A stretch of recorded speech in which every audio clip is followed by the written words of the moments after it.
Scott, I'm giving up coffee in the new year, and I usually don't make resolutions, but I'm doing it.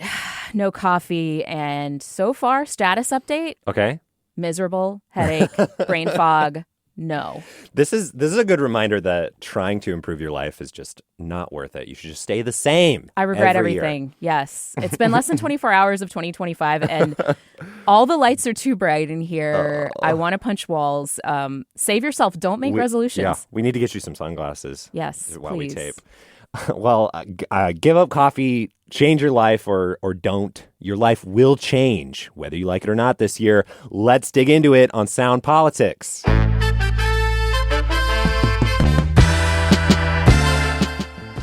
Welcome to Sound Politics. I'm Libby Denkmann. And I'm Scott Greenstone. Do you feel that in the air?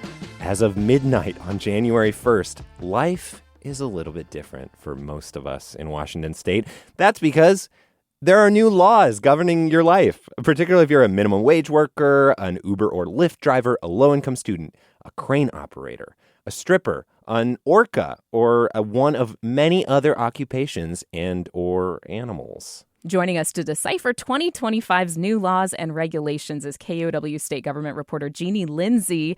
Jeanie, thanks for being here. Thanks for having me. So the legislature passed more than 300 bills in 2024. Some took effect in July. Others just started, and we're not going to get to them all. But give us an overview. What kind of changes will Washingtonians see in the new year? Yeah, I mean, overall, most of the laws approved by the legislature are the kinds of things that aren't totally obvious. You'll know more when you're out doing something and you get a new fine because you're breaking the law now. Oh, boy. Or you see a sign, or, the law has changed behind the scenes, so you won't know unless you work in a particular field or are dealing with a specific situation that's highly regulated. But there's lots of changes happening in labor. Other changes happening, around behavioral health regulation, some road safety stuff, environmental-focused things. All right, let's get into some specifics, starting with the workplace that you mentioned. Jeanie, what changes will Washington employees see this year? So Washington's minimum wage has risen. It's increased to $16.66 an hour, which is a little more than a 2% increase over 2024. Just for comparison, the federal minimum wage is $7.25, and that hasn't changed for a decade and a half. And looking to our southerly neighbor state, Oregon's minimum wage is $14.70. It's a bit higher around Portland. But Washington's minimum wage has been the highest in the country, and it will remain that way. And the way that it works, the minimum wage rises with inflation. So as costs of housing and food go up, the state uses the Federal Consumer Price Index, compares that year to year, and then announces changes if necessary. Not every state is like that, but that is the way that it works here. And pay for rideshare drivers is going up too. They had some legislation passed on their behalf in 2022 to give them some more benefits and more, support in the work that they do. So they will also be seeing an increase. And it's not just statewide that you're going to see some changes in minimum wage. Scott, you've been looking into how wages are going up in individual municipalities. Yeah. What are you seeing? Yeah, so Washington cities are allowed to raise theirs even higher than the state's minimum wage. Seattle's is now over $20. Everett's is going to rise about that high on July 1st. But this is really interesting. Some of the cities around Seattle are even higher, like Tukwila and Renton's. They're close to $21 for businesses with over 500 employees. Burion's is among the highest in the nation for big employers at over $21. But the city still lets restaurants pay tipped workers less, which is what Seattle also did up until recently. And that's going away. Now servers are getting a even bigger bump because they're not exempt anymore from the minimum wage. In Seattle, yeah. That's true, yes. All workers in the state, Jeanie, are getting more flexibility with their sick leave this year too, right? What's going on? So when people take paid sick leave, there are some reasons that they can take it, and they've got some more now, including when they want to take care of a family member. The state has expanded the definition of family member, so you can use paid sick leave for people who regularly reside in your home, and there's an expectation of care that includes your kid's spouse or your grandchild or grandparent. And there's also another change that if your child's school or place of care closes due to an emergency declaration by local, state, or federal authorities, if that rings a bell for anybody, you can take paid sick leave for that as well. And this also is something that applies for rideshare drivers as well. And that wasn't always a given that rideshare drivers would be included, right? Yeah, I mean, before 2022, they weren't included. And so there was that big fight over that legislation, whether they should be eligible for paid sick leave. Ultimately, it passed. And so this previous session, this new change around paid sick leave, it wasn't as controversial as that first initial fight over paid sick leave, because this change that we're seeing happen right now isn't really expanding how much sick leave or whether they should get it or not. It's just expanding the reasons why they can take it. I want to know, there's other folks that are going to see workplace changes in 2025 that you've been digging into, right, Jeanie? Yeah, so nurses are now protected from mandatory overtime, which is a huge deal. People who work near or around high voltage power lines, like tree trimmers, they should start seeing defibrillators nearby when they're doing that work. Wow. And one of the things that caught a lot of attention last year was the so-called Strippers' Bill of Rights. And that was the law that passed to add new workplace protections for adult entertainers. Some parts of the law already took effect, and this law has cleared the way for alcohol to be sold in strip clubs now, too. But starting this week, there are new training requirements for strip club employees around things like preventing sexual harassment and discrimination, identifying and reporting human trafficking, de-escalating conflicts between entertainers and patrons, and providing first aid.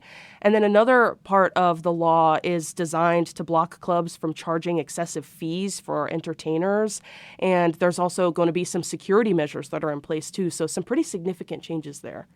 Okay, moving from the workplace to the classroom, there was this really botched FAFSA rollout last year, and now Washington is trying to take matters into its own hands as a state. So, Jeanie, how could tuition assistance look different for Washington students who are applying to college and need financial aid this year? Yeah, so some of the changes that are coming into effect this year might not be in time for those who are applying for financial aid right now, but students who are entering their sophomore, junior, or senior year this fall of 2025, will be eligible for new state tuition support automatically if their family receives SNAP benefits, and that's the Supplemental Nutrition Assistance Program, the Food Assistance Program benefits.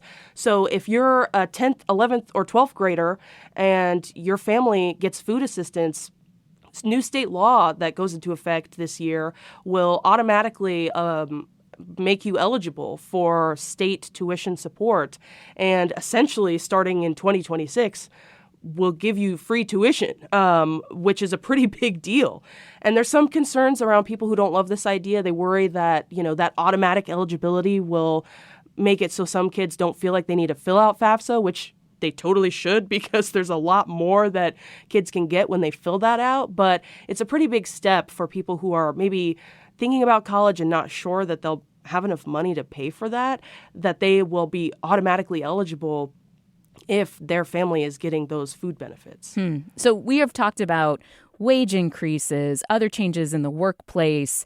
We've talked about the ways that students and parents are going to be applying for financial aid. Scott, you've been looking into other laws that are now in effect here in Washington state. What's something that stood out to you? Yeah, cranes. Do you remember the latter half of the 2010s when it felt like, construction cranes were just filling Seattle skyline? I think we had the most of any city in the country for year after year. Yeah, everywhere. Yeah, but that construction frenzy was punctuated by a tragedy. If you remember, in April 2019, this tower crane working on a new Google campus fell from the roof of a South Lake Union building, smashing into 6 cars and killing 4 people, 2 iron workers who were in the crane, and 2 people in separate cars.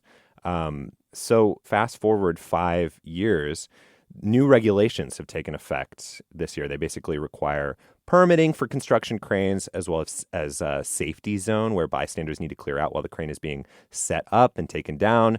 They also make breaking these rules a criminal offense.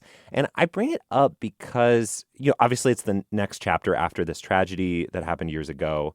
But also I I just think a lot about regulations and red tape and when new laws take effect, how they get created.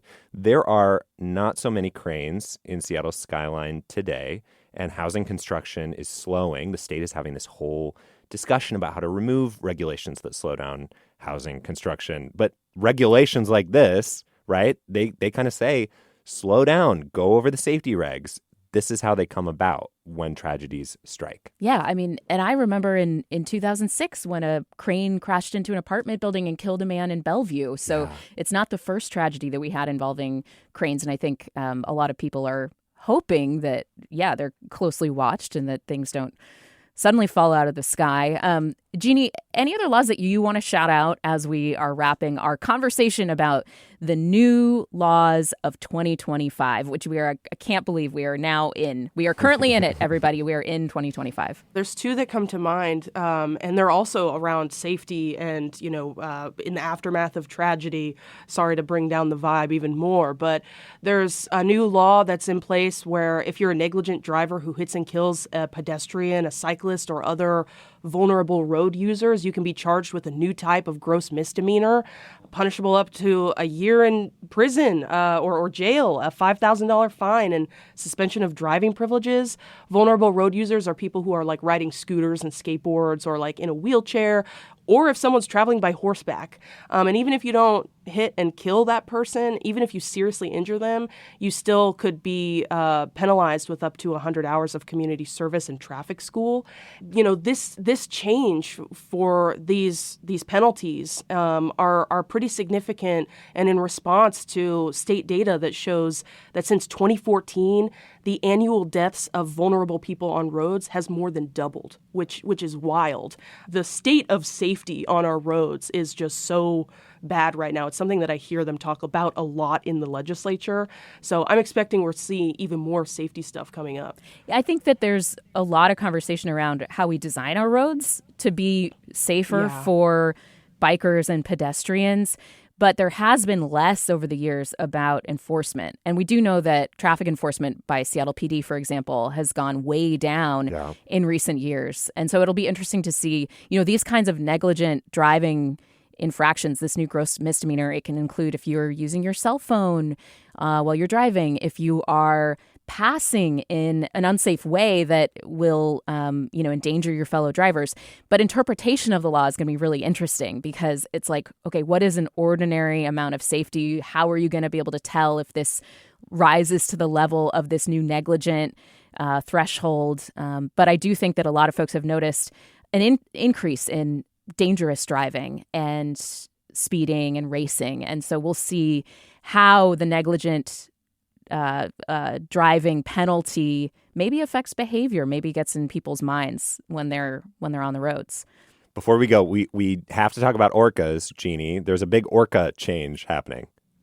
Yes, yeah. So boaters in Washington waters now have to stay at least 1,000 yards away from southern resident killer whales at all times. And it doesn't matter what kind of boat you're in, whether it's a motored boat or a kayak, you've got to stay away from them. And if the killer whale, they're animals, so they move around however they want. But if they get close to you, you're supposed to basically just hold still until they move away. And that's really significant also because this population of orcas is endangered, and this is an effort to make it easier for them to hunt and rest and just live their lives without being so disrupted by boat noise and, people who are sort of in the middle of them just trying to do their thing. Jeanie Lindsay is the state government reporter for KUOW. She's just trying to do her thing, just like Scott and I are. Thank you very much, Jeanie, for kicking us off with 2025 New Laws Talk. Yeah, thanks for having me. And thank you to all listeners for starting the year with us. That's it for Sound Politics today. Today's show was produced by Sarah Leibovitz. Our editor is Gabe Spitzer. I'm KUOW politics reporter Scott Greenstone. And I'm Libby Denkmann. And if you're excited to spend 2025 with Sound Politics, consider a donation. The link is in our show notes or at kuow.org/politics. We are a nonprofit newsroom here at KUOW. We are reliant on listener support. So thank you so much to everybody who gave in 2024. And here's to a great 2025. See you next week.